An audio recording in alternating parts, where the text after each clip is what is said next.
ప్రజాపిత బ్రహ్మకుమారి ఈశ్వరీయ విశ్వవిద్యాలయము. నా పేరు బీకే జయలక్ష్మి. శ్రీకాకుళంలోని ఇలిస్పురం సేవా కేంద్ర నిర్వాహకురాలుగా ఉన్నాను. మనందరికీ కూడా ఈ ఉగాది పండగ మరియు శ్రీరామనవమి, ఈ రెండు పండగలు కూడా ఎంతో ప్రాధాన్యమైనవి, ప్రముఖమైనటువంటివి. ఈ రెండు పండగల్ని కూడా మనం చాలా విశిష్టంగా జరుపుకుంటాం. ముందుగా ఉగాది పండగ అంటే చైత్రమాస తెలుగు నెలల్లో మొదటి నెల ప్రారంభం. అలానే ఋతువులలో వసంత ఋతువు యొక్క ప్రారంభం. ఈ సమయమున మనందరం ఉగాది పండుగని జరుపుకుంటాము.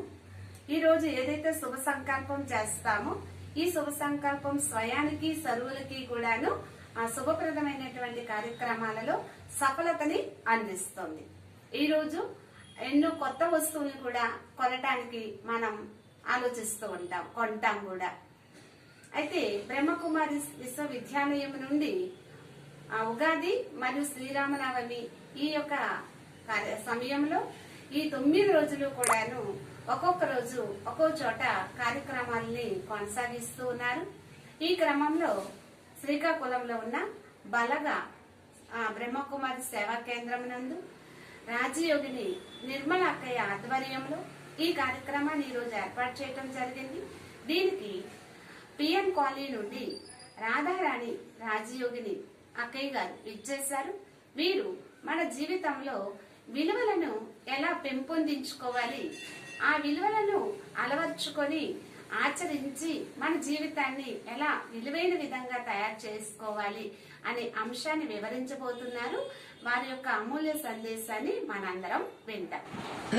అన్ని ఉన్నాయండి, సుఖం లేదండి. సుఖంకి శాంతికి ఇద్దరు కావిడ కొండ్రు. సుఖం ఉంటేనే శాంతి ఉంటుంది, సుఖపడలేదా శాంతి రాదు.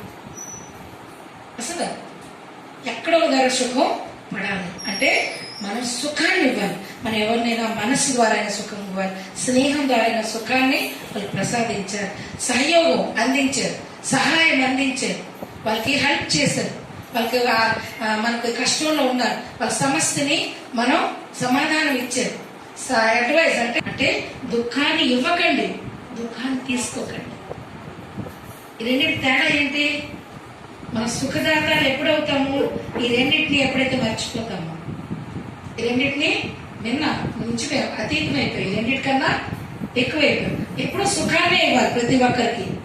అయితే దుఃఖం ఇవ్వకూడదంటే ఎవరిని హాని చేయకూడదు. ఏది కూడా పట్టుకొని ఉంటే, ఏది కూడా తీసుకుంటామో అది దుఃఖమే, ఏది పట్టుకొని ఉంటామో అది దుఃఖమే. అందుకే దేన్ని కూడా మనం తీసుకో. దేవతలు ఎలా ఉంటారు? ఓన్లీ ఇచ్చేవాళ్ళు ఉంటారు, తీసుకోరు. ఏది కూడా తీసుకోరు. మీరు ఎవరు పొగిడారు తీసుకోకండి, ఎవరైనా తిట్టారు తీసుకోకండి. అంటే ఒకటి ఉందంటే ఒకటి. మీరు సుఖాన్ని మనం ఎప్పుడైతే సుఖం ఎవరితోనే అనుకలిగి ప్రాప్తి ఉంది, అది సుఖదాత. ఇప్పుడు మనం పరమాత్మ సంతానం ఎలా ఉంటారు? సుఖదాతగా ఉంటారు. అందరికి సుఖాన్ని ఇస్తారు. ఎల్లవేళ, ఏ వేళ అని, ఏ సమయం అని, ఏ ఆలోచన అని, మనసాతో వాచాతో. సంపన్నత అంటే మనలో ముందు నిండుతనం ఉండాలి. మనం సంపన్నం కావాలి. మన దగ్గర 1 రూపాయి ఉంది, 10 రూపాయలు సేవ చేయగలం. నా దగ్గర 1 రొట్టె ఉంది, ఆ రొట్టె మీకు ఆకలి తీర్చగలం. సంతృప్తి లేదు, సంపన్నత లేదు, నిండుతనం లేదు.